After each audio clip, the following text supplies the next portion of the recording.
Mali, le Burkina Faso, le Tchad, le Niger. C'est les pays qui sont concernés justement par cette situation difficile.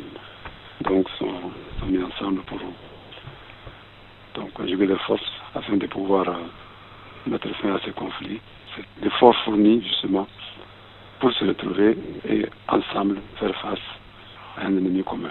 Ce n'est pas des gens des dehors qui nous combattent, c'est nous, mais c'est à l'interne, à l'intérieur de ce pays.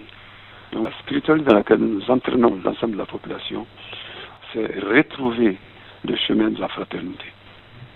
Nous avons justement demandé aux communautés chrétiennes, en appelant ces autres communautés, de faire de ce temps de carême vraiment un temps d'intense prière, un temps de partage, un temps de réflexion sur les causes profondes de cette crise, afin de pouvoir en sortir. Aujourd'hui, c'est vendredi, dans toutes les églises, le chemin de croix sera vécu dans cet esprit. Pas pour les chrétiens, mais pour toutes les populations qui souffrent. Cette souffrance est dans toutes les familles aujourd'hui, dans toutes les villes aujourd'hui, dans toutes les régions aujourd'hui. Le vendredi, c'est le jour indiqué pour les chrétiens, pour méditer sur cette passion. La passion, c'est pas tout. Il y aura au bout du chemin la résurrection. Seigneur Jésus, tu as dit à tes apôtres,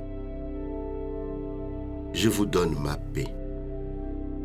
Ouvre nos cœurs à ta présence, qui apporte la paix au milieu de la haine et de l'angoisse. Ne permets pas que nos yeux se détournent de nos frères et sœurs qui ploient sous la violence et la guerre, en particulier au Congo et au Sud-Soudan.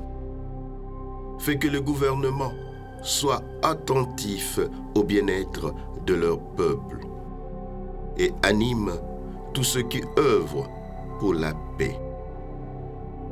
Nous te prions pour que la violence s'arrête et que la voix de la raison puisse se faire entendre, que la rancœur fasse place à la miséricorde et que le pardon l'emporte sur la haine.